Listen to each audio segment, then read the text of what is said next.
Somebody's saying, what is he doing up there? I think in all the years I've been here at High Point Church, let's fix this mic before we go any further, please. Sounds like I'm, barrel somewhere. I think I have been behind this pulpit about one other time. So, Pastor Magine asked me a couple of weeks ago, he said, we're going to be out of town. Would you speak Sunday morning that we're gone? And I said, sure. Put a little low on this mic. Take some of the high off of it, please. Turn the monitors off completely.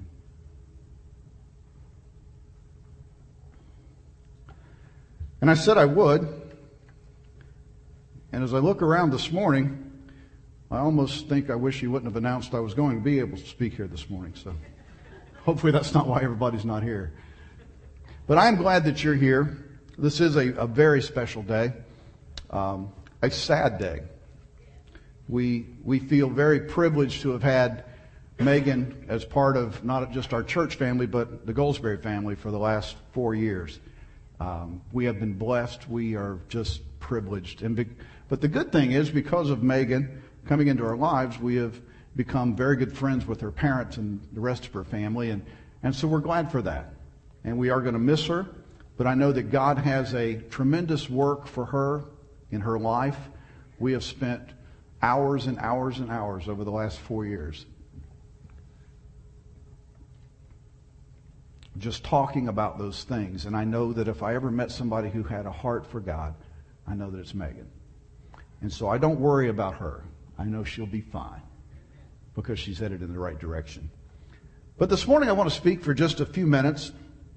And I won't ask you to stand because we're not going to read a scripture right away. I want to start with the words of a great philosopher, Mr. Fred Rogers. Probably known best of most of us as Mr. Rogers. Mr. Rogers always opened up his children's show with a song that many of us would know if we played it this morning. And I'm not going to play the whole song because it's so moving, but I will read the last stanza. So let's make the most of this beautiful day. Since we're together, we might as well say, would you be mine? Could you be mine? Won't you be my neighbor? Won't you please, please, won't you be my neighbor? And with those words in mind, I want to look at a question that Jesus addressed while he was on earth. And the question was, who is my neighbor? I want to start by reading in Luke 10, verses 25 through 29. On one occasion, an expert in the law stood up to test Jesus. Teacher, he asked, what must I do to inherit eternal life? What is written in the law? He replied. How do you read it? He answered, love the Lord your God with all your heart and with all your soul and with all your strength and with all your mind, and love your neighbor as yourself. You have answered correctly, Jesus replied. Do this and you will live. But he wanted to justify himself, so he asked Jesus, and who is my neighbor? We see that Jesus was teaching, and an expert of the law, most likely a Pharisee, stood up, and he questioned Jesus in order to test him. The man asked Jesus, what must I do to inherit eternal life? And I'm sure that he thought Jesus will say something wrong, and all of my friends will jump on him and will say that you're just a bad guy and you don't know what you're talking about. But Jesus' reply came to the man in the form of a question. He said, well, what is written in the law? Not willing to give in that easily, the man just simply quoted some of the law. The first was, love the Lord your God with all your soul and all your strength and with all your mind. And then he said, and your neighbor as yourself. Jesus replied, well, there you go. You go out and do those things and you'll be just fine. It's not exactly what he said, but somewhere along those lines. Still not willing to let it go, the expert of the law, hoping to trip up Jesus or make him look silly, he asked Jesus an abstract question, thinking, I'll get him now. And here was his question, okay then, who is my neighbor? And Jesus answered the question with what we refer to as the parable of the Good Samaritan. Jeffrey, you might recognize some of this. Luke chapter 10, verses 30 through 32. In reply, Jesus said, a man was going down from Jerusalem to Jericho, where he fell into the hands of robbers. They stripped him of his clothes, beat him, and went away, leaving him half dead. A priest happened to be going down the same road, and when he saw the man, he passed by on the other side. So too a Levite, when he came to the place and saw him, he passed by on the other side. Seems that there was this man traveling from Jerusalem to Jericho. At least that's what the story tells us. And along the way, he fell into the hands of robbers who beat him, robbed him, took his clothes, left him on the side of the road to die. And as he lay there on the side of the road in this parable, Jesus says that a priest came by and did nothing. Now we might think that a religious person would automatically stop and help this man. But he didn't. In fact, Jesus said that he passed to the other side of the road. Not only did he not even help him, he went to where he didn't even have to look at him. A little while later, Jesus said that a Levite came by and saw this man laying half dead on the side of the road, and he did nothing as well. In fact, he too passed on the other side of the road. And if you look at that part much of the story, you could stop right there and make a point and say that had it been left up to the religious elite of the day, the man would have laid there and died. And that brings us to Luke 10, verses 33 and 34. But a Samaritan, as he traveled, came where the man was, and he saw him. He took pity on him. He went to him and bandaged his wounds, pouring on oil and wine.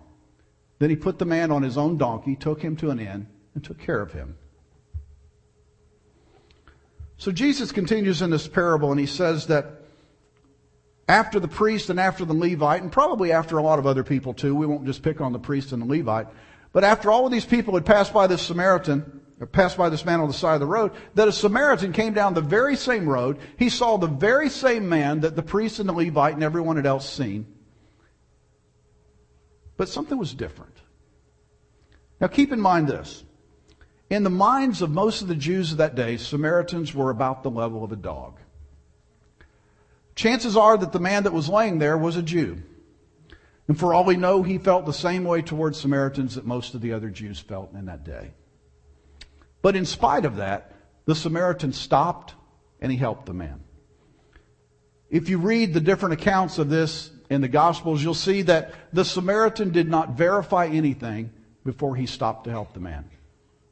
He didn't roll him over, pull out his wallet, check his driver's license and see, are you Jewish? Are you Samaritan? Are you from here? No. He saw a need. He sees this man laying there who obviously is dying. And he says, I'm not content with just walking by. I'm not content with just turning my head. I have to do something to help that man. In fact, here's what he did. He saw this injured man. It says that he took pity on him. While that was more than what the priest or the Levite had done, he didn't stop at just showing pity. You see, a lot of times we can see a need and we can justify that we did something because we felt bad for the person, which is more than what the other people did, but the Samaritan did not stop there. It says that he tended to the man's injuries.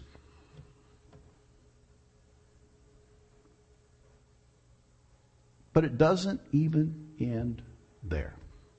It says that the Samaritan took the injured man, he put him on his donkey, and he took him to an inn, and he cared for him. And you know what? It doesn't even end there. Now, if it were up to many of us, we would have probably stopped right about there and said, look, I've done a whole lot more than anybody else did. I took pity on him, which was a big step. And then I tended to his wounds. And then I took him to an inn and dropped him off. I'm about done. But that's not where it ended. In fact, Luke 10, verse 35. The next day, this is a Samaritan, he took out 2 silver coins. He gave them to the innkeeper. Look after him, he said, and when I return, I will reimburse you for any extra expense you may have. So the next day, the Samaritan says, I really got to get going. He goes down to the innkeeper. He takes out a couple silver coins, and he says, I got to get going. You take care of him, whatever it costs. If this doesn't cover it, when I come back through here, I'll take care of it. Kind of like leaving his credit card on file. You take care of him, whatever he needs. I promise you that I will reimburse you.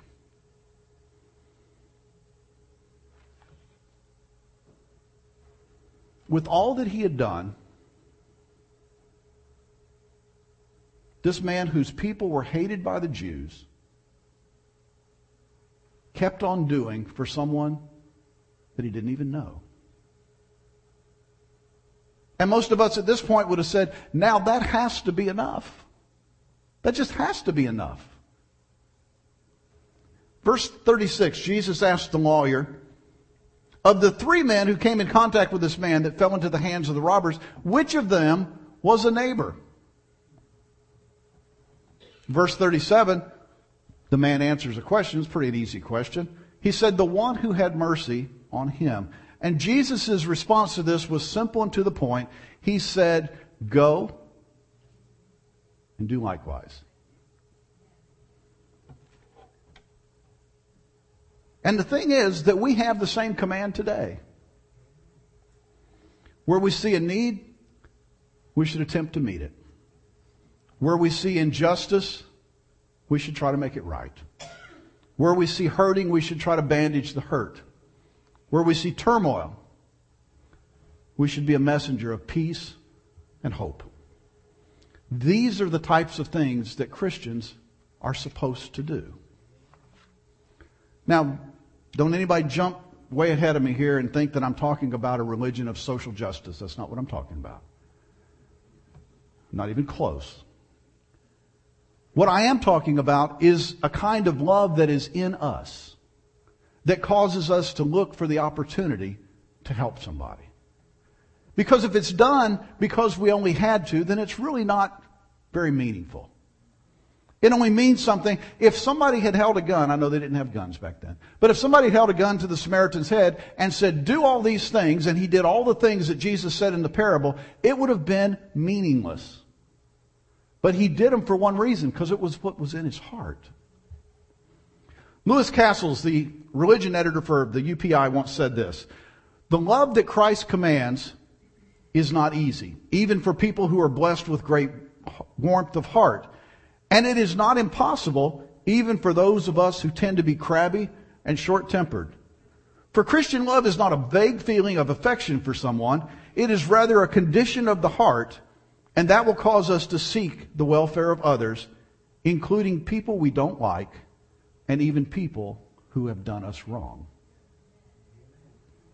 Jesus' point to this whole parable was that everyone that we come in contact with is our brother.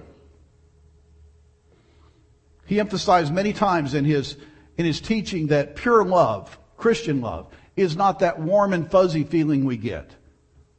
But true love leads to actions that are visible and practical. If we have the love of Christ in us, it will show in the way that we live our life. It will show in the way that we treat other people.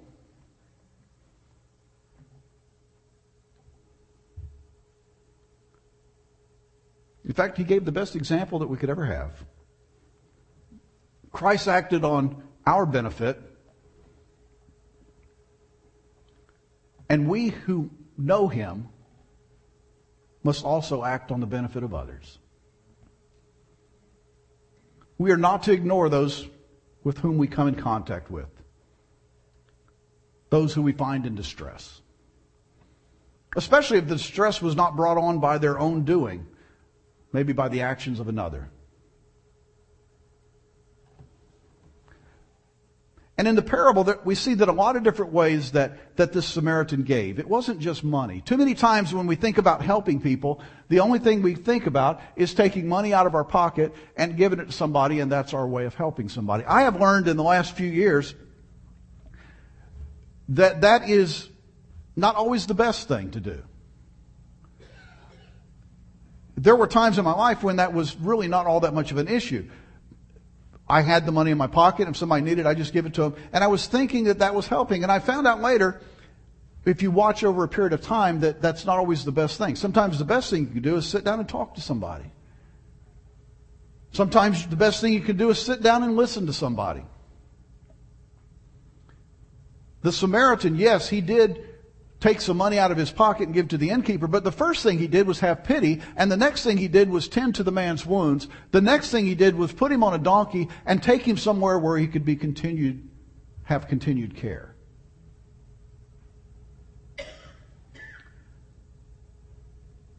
So money is not always the answer. There's a story that I love so much. It's of a lady named Sharon Fish. It seems that Sharon was having a very difficult time finding a church for her mother, Pearl. First of all, they needed a church that was wheelchair accessible and one where the people would not be put off by her mother's Alzheimer's. One Sunday, they visited a church that had very wide aisles, even had a section in the back that was set aside just for wheelchairs. She thought, this is great. But what about the Alzheimer's thing? Her answer came during the sermon. At some point in the pastor's sermon, he said the word home. And in that same service was another man who had Alzheimer's. And upon hearing the word home, he stood and started singing Home on the Range. The pastor, without missing a lick, he invited the entire congregation to stand. They sang Home on the Range. And then they were seated, and he continued on his sermon without a hitch. At that moment, Sharon knew that she had found a church for her mother. Because she knew she'd found a church that makes people feel loved. In this story of Sharon and her mother and so many other stories, we see that just as it was in Jesus' day, there are a lot of other ways that we can help people that are hurting. We also see that there are a lot of people out there that are hurting if we stop and take time to look. Maybe they're not hurting from being robbed and beaten. Maybe their hurt was caused by some unfortunate events that have taken place in their lives. Often it doesn't cost us a penny to address that hurt. Sometimes it takes a few minutes of our time to sit down and just show that we care and listen to what the person has to say. Our lives and our churches should be filled with examples of out-of-the-ordinary love.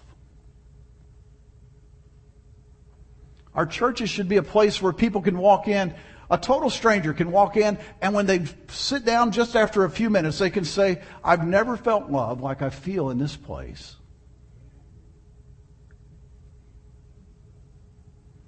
Not some fake, sugary, sweet, sickening love, but a love that is without a doubt a reflection of God's love.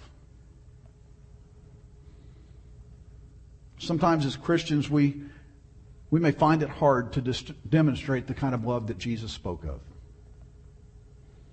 It's because sometimes we get sidetracked by things like fear, intolerance, resentment, misunderstanding, wrong assumptions, jealousy, and the list goes on and on. And we get so caught up in all of those emotions that we really forget about the thing that Jesus spoke the most of, and that is love.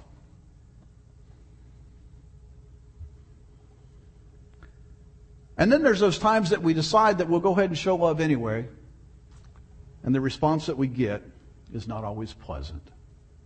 Yeah, but that's not the way it's supposed to be. I'm sure that guy that the Samaritan took to the inn, when he came back by and paid the rest of the bill, that man thanked him, and maybe he did.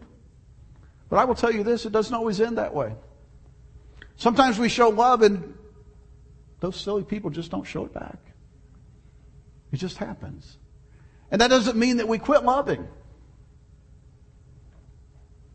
We cannot be discouraged by that. How do we not become discouraged? We look at Jesus himself. He never harmed anyone. He never said a wrong word to anyone. And yet he was killed by the very same people that he came to redeem.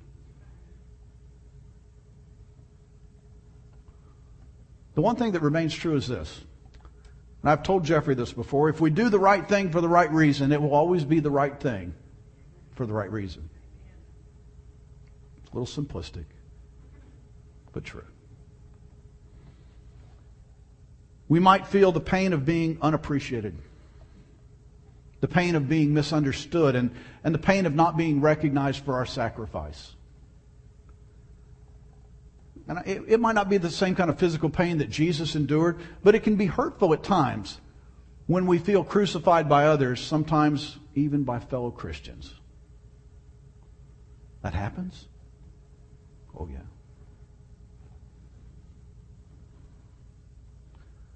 The natural response, and I'm speaking for myself, the natural response is to strike back,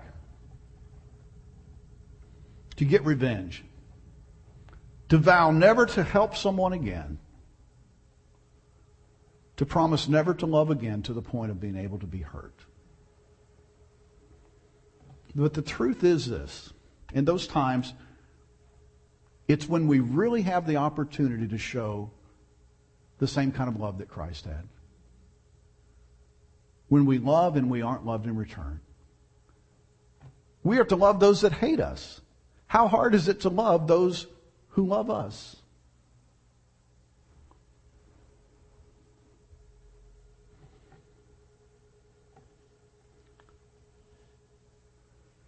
The Samaritan did not qualify the man that he found on the side of the road as to his worthiness. He didn't run a credit check on him. He saw a need, and he said, I can take care of this, and he did. He didn't question the man as to his feelings towards Samaritans. He saw a need, and he did what he could to meet it. He didn't check to see if the man would be able to pay him back when all was said and done. No. Again, he simply saw a need, and he did what was within his power to meet it. Here's an interesting thing, too. He didn't put a limit on the innkeeper. He said, whatever this man needs, if this isn't enough, when I get back, I'll take care of it. And one more time, he saw a need, and he did everything within his power to make it right. We don't know the reasons that the priests and the Levites didn't stop to help the man. It's very possible that they were just too busy in their service to God to stop and help somebody that was hurting. In research done by Darley and Batson at Princeton University in 1973, a group of theology students were directed to go across campus to deliver a sermon on the topic of the Good Samaritan. As part of the research, some of these students were told that they were late and needed to hurry. What these theology students didn't know was that along their route, or route, whichever you prefer, along their route across campus, Darley and Batson had hired an actor to play the role of a victim who was coughing and suffering. 90% of the late students at Princeton Theology Seminary ignored the needs of the suffering person in haste to get across campus. This is what the study reported. Indeed, on several occasions, a seminary student going to give his talk on the parable of the Good Samaritan literally stepped over the victim as he hurried away. We as Christians need to be very careful that we don't get so caught up in our ministry or calling that we ignore the obvious needs that are right in front of us. Sometimes, let me rephrase that, many times, our ministry or calling is what God puts in front of us right now. Yeah, but I've got to be across campus to teach on the Good Samaritan. I don't have time to stop and help somebody.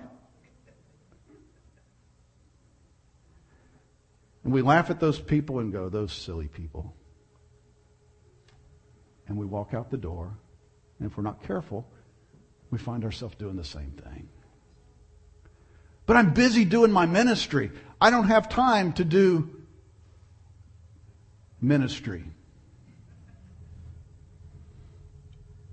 Most of us from time to time are guilty of trying to rationalize who our neighbor is. It's easy. Jesus made it really easy. It's whoever we come in contact with. And the parable also points out this, that it doesn't matter who we come in contact, who the person is or what that person is, our response should always be the same. If we're Samaritans and they're Jews and we know that they hate us, we still respond the exact same way. But they don't like me. I don't want to help them. Doesn't matter. It teaches us that we must show mercy toward others just as we have been shown mercy.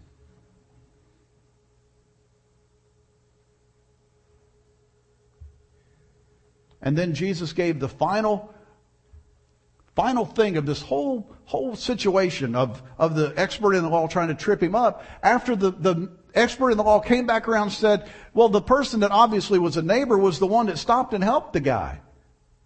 Jesus looks at him and says, then go and do the same thing. I would feel safe in saying that there are probably at least three groups of people who fit into this message. The first would be those who have been saved for years, who have lived for God for many, many years, and still have not grasped the concept of caring for others. Or possibly we have grasped the concept of caring for others, but we are a bit like the priest and the Levi. We're a little bit too selective or a little bit too busy in our ministry to worry about people. Another group of people that might be here today would be those who would be saying to themselves, what has gotten into this guy and caused him to say things like this? That is just crazy talk. Let me explain. It's actually quite simple. When a person who has truly experienced the grace of God, it will cause them to look at those around them differently. We realize that we have done nothing to deserve salvation. That's what grace is. We were all sinners, and we only deserve to die for those sins. That's all we deserve. And yet, in spite of that, God gave His only Son to die for me and you that we could have salvation. It's when we see the role that Jesus played in this plan of salvation. He never sinned. He never said a harsh word. He never did anything to even hurt somebody's feelings. All the life that He lived, and He gave that up so that I could be saved. And when we really grasp that kind of grace, we understand what grace is. Grace is unmerited favor, receiving something we don't deserve. And if we really, truly experience grace, we suddenly find that it is so much easier to follow the words of Jesus and go and do likewise. Because we realize what's been done for us. And if you never have before, I invite you before you leave this place today to experience the grace of God. It is free. And as I've already said, I have done nothing to deserve it. There is nobody here that has done anything to deserve it. And don't worry if you feel like you don't deserve it. I'll just help you with that. You don't.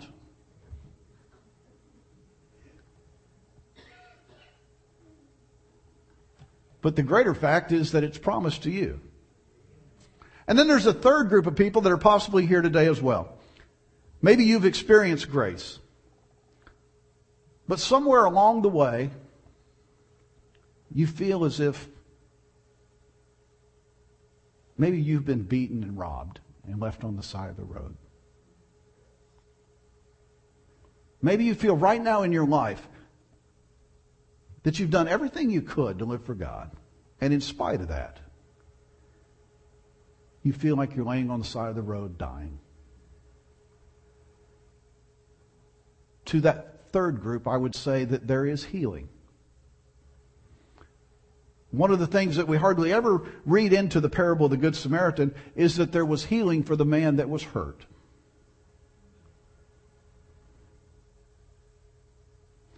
There is healing for whatever you're feeling. Maybe it's a physical hurt. Maybe it's an emotional hurt. You see, it really doesn't matter. God will show you grace. He will show you pity.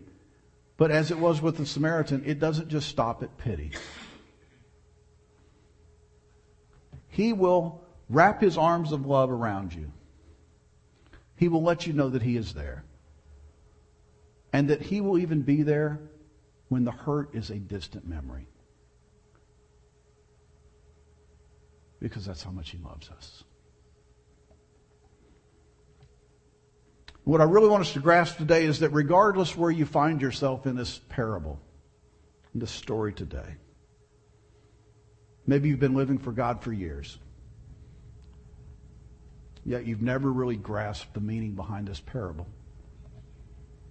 You never really got what Jesus was trying to say. That everyone we come in contact with is our neighbor, no matter who it is. And that as the Samaritan, we are to go and do likewise. Maybe you've never experienced the love and grace of God at all. Maybe you have, but right now you're hurting. As the musicians come. No matter which of these that describes you, let me tell you that God is here and He loves you. Whatever character you find yourself playing in the story of the Good Samaritan, God loves you.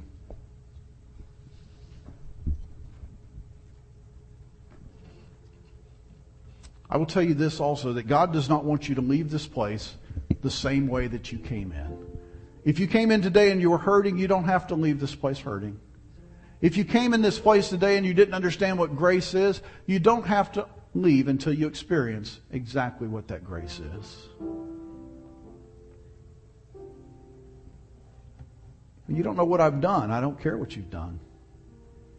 Grace doesn't care what you've done. I will tell you that God offers forgiveness. He offers salvation. He offers healing. And that healing is for whatever kind of hurt you're feeling today. To answer the question of who is my neighbor, it would be a simple answer. We are all each other's neighbor. You're mine, I'm yours.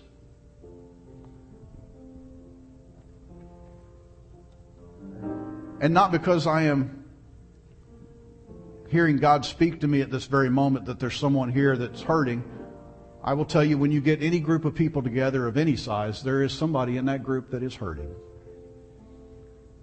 Please let me assure you that you don't have to leave here today with the hurt that you walked in the door with. And in fact, I'm not going to ask anybody just to walk down here.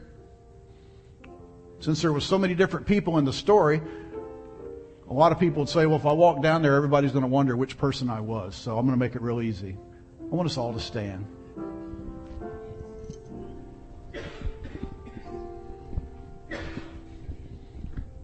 And I think it'd be good if we just all kind of move to the middle here. Everybody just move to the middle.